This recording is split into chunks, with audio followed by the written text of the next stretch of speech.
Hey, Miss Sandy here. I'm about to post the video for canning some salsa. I use the Mrs. Wages seasoning packet for making salsa, and because I just didn't want to cut up all of the vegetables this time, just wanted to quickly get it done. I had a few things I wanted to tell you real quick. One is that I noticed just after finishing one part of the filming that I had forgotten to debubble the last jar that I was using while I was talking to y'all, and it got me kind of forgetful. So I went back, pulled that jar out of the thing, the canner, and then I took the lid off, debubbled it, put a fresh lid on, resealed it with a ring, and put it in the canner, and then processed them for the whole time. So there are no pockets, no bubbles in my salsa, which could create a place where botulism could get started. So you can be happy to know that. The other thing is, I did take some video of the dehydrating process that I talk about in this video. My daughter had left some bell peppers and some, well, they're little sweet peppers, and some greens in a bag in my fridge, and I didn't want them to go to waste, and I have plenty of that coming from my garden right now. So I went ahead and dehydrated them and jarred them up with an oxygen absorber and had them vacuum sealed, and they will be on my shelf in the basement for whenever I need to use them. Now, that filming, something went haywire and there was no sound, so I'm sorry, you all. Thank you for putting up with me. I'm not very techy, and a lot of this stuff just sometimes doesn't work for me, so anyway, and then the other thing is, I noticed when I was getting ready to post this that the beginning scenes, there is a weed eater going in the background, and I'm sorry, I'm hearing impaired.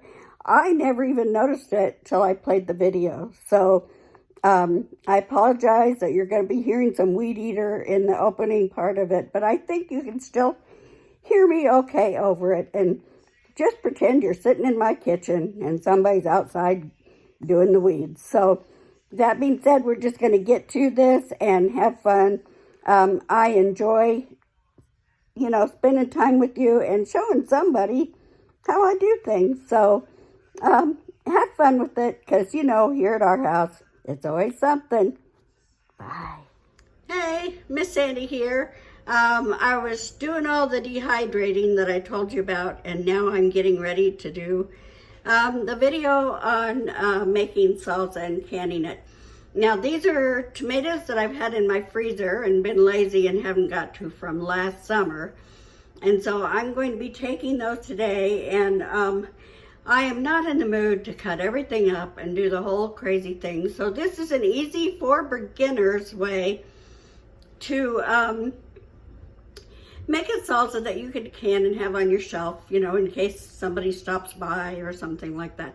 It's not like fresh, but it definitely is doable and tasty, and it's made with the Mrs. Wage salsa packet mixes. So if you're new to canning and you want to do up some salsa, it has an awesome recipe right on the back of the packet. Here's the front of the packet.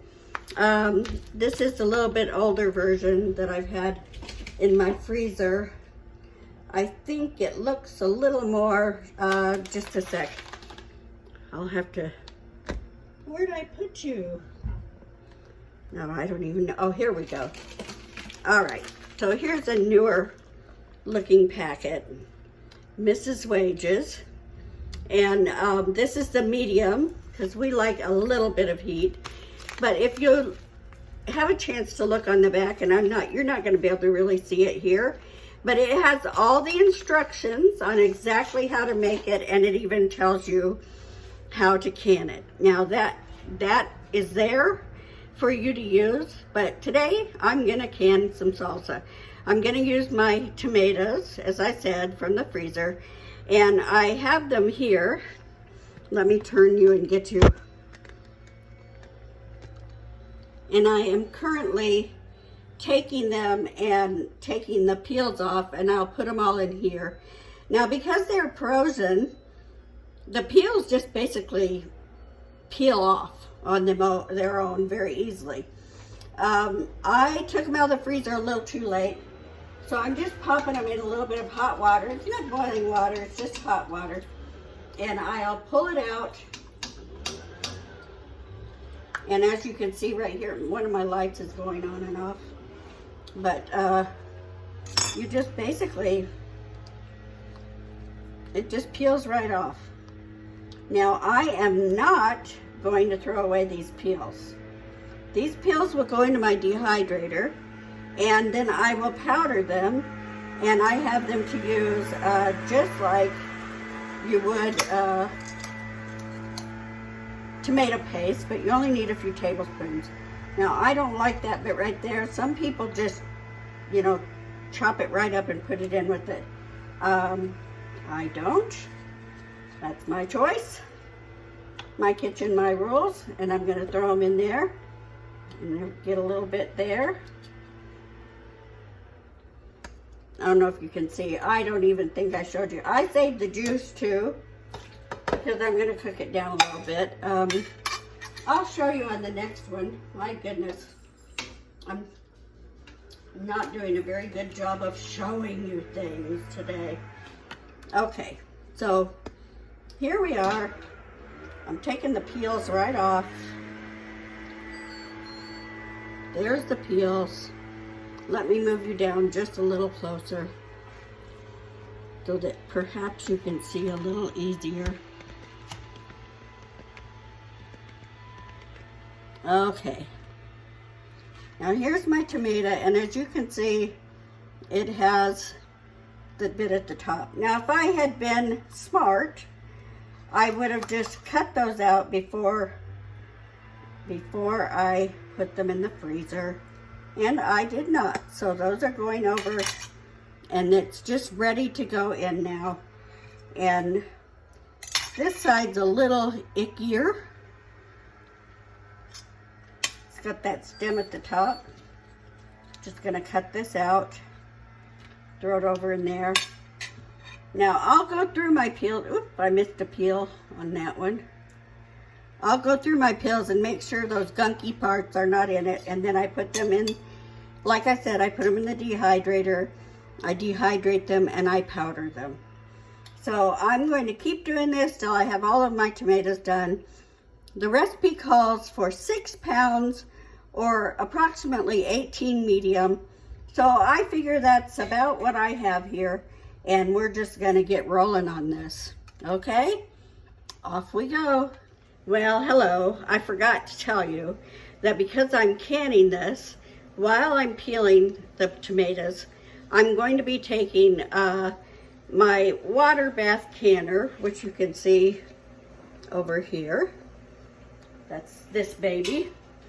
And I'm filling it so it's over the jars by about 1 inch or so, maybe 2 inches. And I'm not strong enough to get it over there on the stove, and carry it from the sink to the stove. So I just have one of these big old pitchers. Now I'm going to get that started. I think you may have seen in one of my past videos that I tried cream of tartar because, I don't know, to see the difference between it and vinegar. And honestly, I felt like it left a residue on them that I was not happy with. So I'm back to my couple of glugs of vinegar in the water to keep the, the scaling down on the outside of the jars. And I'm just going to get that started boiling. I'm going to run out to my garage, which is just around the corner, and I'm going to get my jars. I'll put them in here. By that time it should be up to boiling, and I will put the jars in and boil them for 10 minutes and then have them ready to put the salsa in. And then I'll while they're boiling for 10 minutes, I'll finish peeling the tomatoes. So, although it's not hard to do, there is a process, and we must follow the process. So, we'll be back. Well, I'm back. I thought of something else. I'm sure it goes without saying that when you are putting these in the water bath canner to sterilize them, these jars, that you will want the water inside and out without lids and rings. Enough said. Before you put them in, check for any chips or places that might cause it to fail on you, and then you've lost product that you otherwise would have been able to have on your pantry shelf. So I'm going to put these in submerged, water inside, water outside, no lid, no ring, about 1 inch or 2 inches above the jars, boiling water, 10 minutes. Okay? All right, here we go. Well, my jars are still boiling the last few minutes. I have the tomatoes in the pot. They're all ready to go. I'm going to give them a little crunch up with my little, what do they call that, hand blender, or I don't know. Anyway, that's what I'm going to use. And then I'm going to put in, according to the instructions, because I'm being lazy and don't want to cut up peppers and onions, all that, I'm going to put in a packet of Mrs. Wage's salsa mix. And then you add a 1/2 cup of distilled vinegar. White vinegar, it says, or cider vinegar. It needs to be 5% acidity, which most vinegars that you would buy for canning nowadays are. And then we're gonna see how this turns out. Now, according to this, you can use fresh tomatoes. You can use the frozen tomatoes like I'm using, or you can use canned diced tomatoes, if you so choose. Now, I don't know why I would do that. I would just buy salsa. But if it's because you're learning to can and you want to do it and it just makes you feel like you've accomplished something to do it, do it. I think it gives you freedom too if you don't have enough fresh tomatoes or frozen tomatoes, to add a couple of cans of the petite diced tomatoes. Whatever your wish is. When I started canning, I did some recipes where it was not really to preserve food for the sake of food that I had on hand and wanted to preserve. I wanted to learn how to can. And if that's what you're here for, or you just find out that you like this and want to keep making it because you like the recipe, go for it.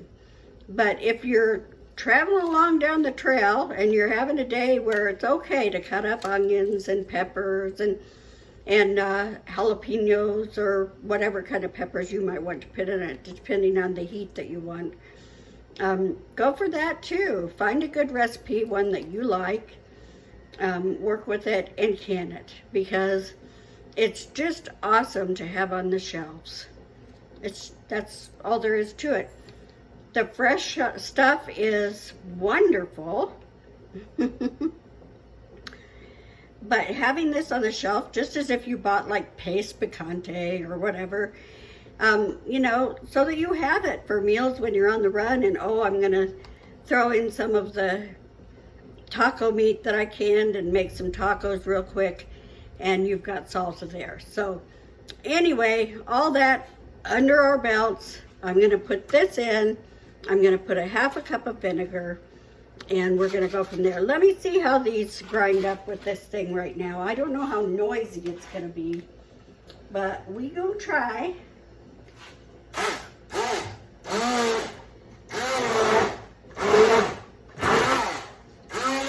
I'm not doing a lot because I want some chunks of tomato.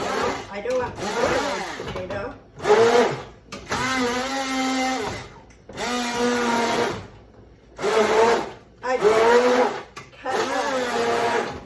I did quarter.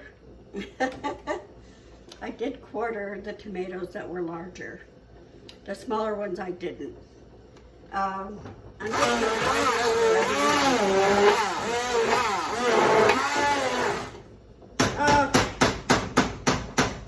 that looks good to me.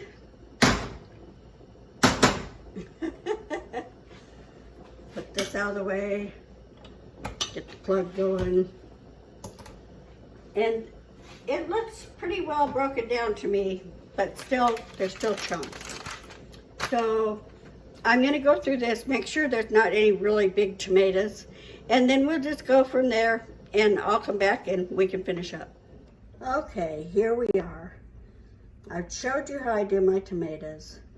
I've showed you how I put them in there and crunched them up. Now there are gonna be a few chunky salsa bits to it, but it's gonna be a lot more like a Mexican restaurant salsa where the tomato is ground up real fine. I'm getting ready to put my Mrs. Wages packet in and my vinegar. But first, we're just going to go through all the canning steps so you're ready for that. I always forget to do this because I'm so used to just doing it. I have my jars in my water bath canner. They have been boiling for 10 minutes and I now have it on low to keep it high. They are ready to go. I also, at the same time, put a plastic spoon in here, one of my stirring spoons, and it has been being sanitized as well. Now, there's a whole different process when you're doing this water bathing. Water bathing is great in a lot of ways, but you have to be meticulous in some certain aspects of this. You have to have clean hands. You have to have your jars boiled. Now you can put them in the dishwasher, and I imagine you could do them if you have a sanitized setting. That would be fine. I'm not gonna run my whole dishwasher on sanitize for jars. So I just put them in there because I gotta get that water boiling anyway to do the water bath. They are ready. I have here in my little pot, which has just started bubble boiling. I do not want it to boil. I want to keep it just at a low simmer. And my lids are in there. They will need to be there for about 10 minutes. Yes, it helps to put them in there to soften the seal when you're water bathing. But the main reason you are doing that, do not neglect this step. The main reason you are doing that is to sanitize them so that when you water bath this, it's going to be clean, clean, clean. Pressure canning eliminates the need for that because it puts high heat deep under pressure into the very middle of the jar, and it takes care of all that. Now with this, you're going to make sure these jars are sanitized, and I will give you a tip that I do. I always put in 2 or 3 extra lids. The reason for that is because if you touch the underneath of a lid after it's sanitized, it's going to need to be sanitized again. Yes, you've washed your hands, but you can't get everything off your hands.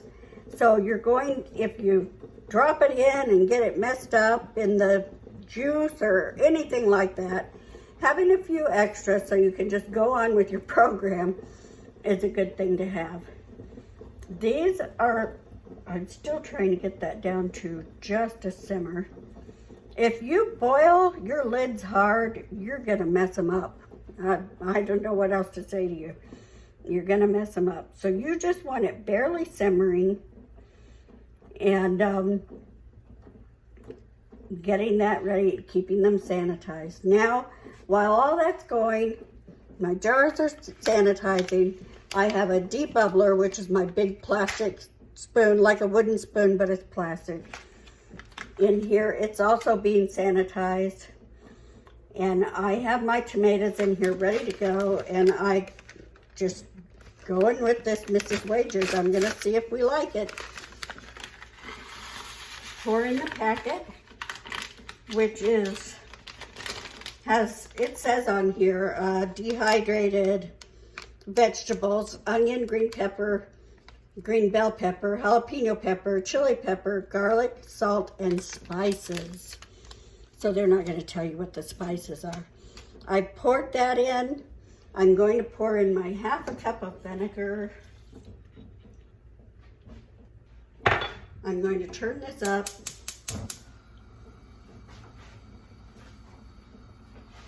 And I'm going to get a stirring. Now the reason I don't have to sanitize this is because I just started with this and it's going to be stirring it as it's bubbling. So, and it's a wooden spoon and they do pretty well. So stir that all in. Get sure all those spices and the vinegar is mixed in well.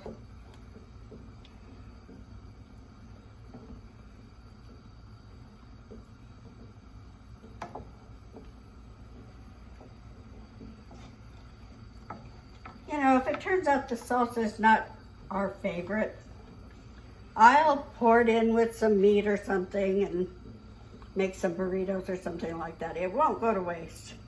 Now, I did pour off a little of the water, but I poured it into a jar and it will go into, it will go out to pour on my plants. And this is going, got to come up to a simmer, a boil. Let's see, what does it say exactly? You need to read instructions, Sandy. Okay, it says, do not use aluminum pan, which I should have told you anyway. When you're doing things like this, aluminum pans are what they call reactive. This is not an aluminum pan. It's got a ceramic on the outside of a pot. So it's a nice stock pot. I use it for a lot of things. I think I got it for $1 at Goodwill, but it has no chips or anything and it works awesome. It says mix the vinegar, the salsa mix, and the tomatoes. Stir occasionally, bring the mixture to a boil, and reduce heat and let simmer for 10 minutes. Making sure you stir it occasionally. We're going to do that. It says the salsa's ready then. If you wanted to put it in jars in your fridge and use it, it says, let's see, what does it say? It can be refrigerated for up to 1 week. Well, you better be having a party of astronomical proportions because it says it makes 5 pints. We'll see if it actually makes 5 pints. But, so anyway, refrigerate it for a week, or you can can it. It tells you you can freeze it. You pour into freezer-safe containers and let cool. Store covered in freezer for up to a year. Store thawed product in the refrigerator for up to a week. Or you can can it and have it be on your shelf for several years. So here we are. We're waiting for it to come up to a boil, and I'm just going to keep stirring it. And we'll be back when it's ready to put in the jars. Well, all I can say is trigonometry. I forgot to tell you to have your funnel ready too. My funnel has also been in the water over there. Not as long as a spoon, but it's been over there in the water for about 5.5 minutes. I don't want to melt it, but I do want to get it going. So I just pulled these 2 jars out, and I'm going to get this into the jars. I do them a couple of jars at a time. And here we go. Alrighty. We'll see how many jars. Just make sure you get juice and you get the salsa stuff, the tomatoes and stuff.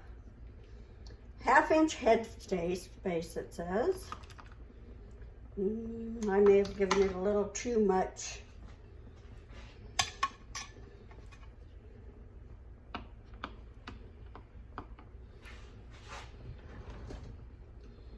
I always keep some spoons fresh out of the dishwasher in case I do what I just did.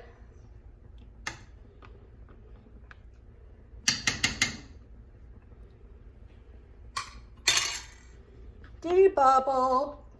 All that means is just run it around in there to get the bubbles out.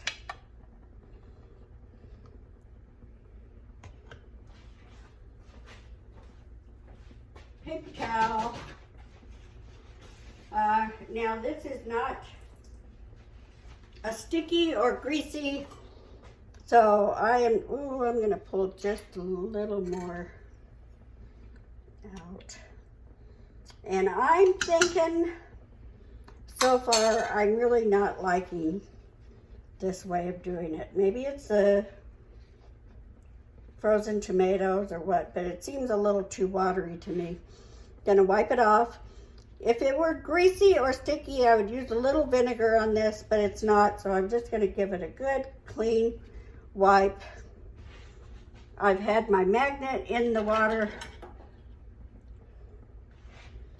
Just gonna put it on there. Get myself a ring.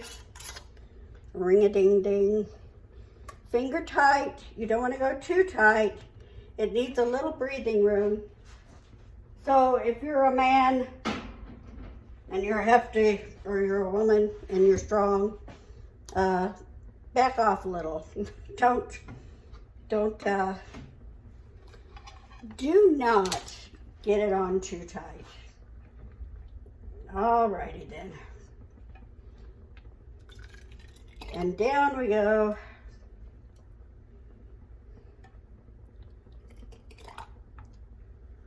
Just like that. I always intend to use this plate the entire time to keep from making a mess. And then I don't. So I'm going to pour a little bit back in. I just can't seem to get that straight for some reason today. I don't have another jar ready, so I'll set it on my plate. Wipe it off. Make sure I got it real good. 1/2 inch headspace.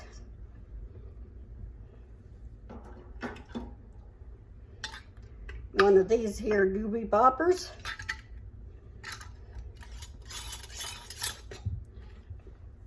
Finger tight. Into the water bath. Get myself a couple more jars. Oh, let me bring that up so you can. Oh. Well, hello. All right. We're going to stick that in there.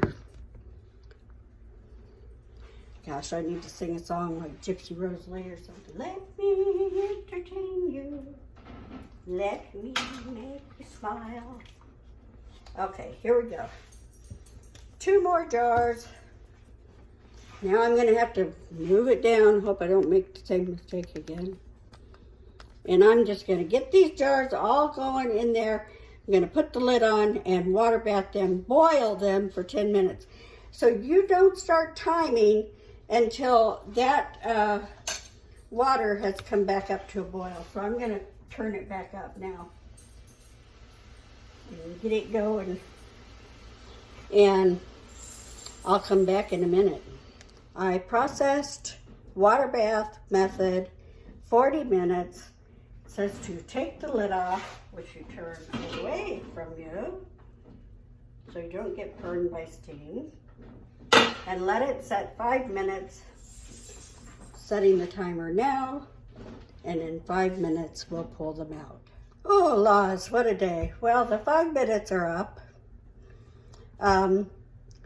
It's been crazy the way I've done this. You probably weren't even able to track with me on this. But anyway, it's done. And I can pull them out of the water. Now, I've been told you're not supposed to ever tilt your jar, but I do tilt just a tidge to get the water off the top. The water won't hurt on top, and it will evaporate eventually. If it doesn't, after they've sat for a while and pinged, just wipe it off with a paper towel or the next morning. Now, I was saying that I felt like this was just a little bit too watery, and that may be because I had a little too many tomatoes in it. but it's very flavorful. It definitely is a medium. The one that I chose was medium. And I did get 6 pints. Oh, did you hear that little pop? That means it's sealed. So just to show you, the extra lids that I don't use, I just lay them out to dry, and then I put them back in the box and use them later. Here is the peppers that I dehydrated, and a few more of them are in the top of this with the greens and a few onions and things. And those will go in soups or casseroles or whatever. They're good on the shelf for like 20 years if you vacuum seal them with a oxygen absorber. And but I'm sure I'll use them long before that. So that's it for today, and I'm saying goodbye.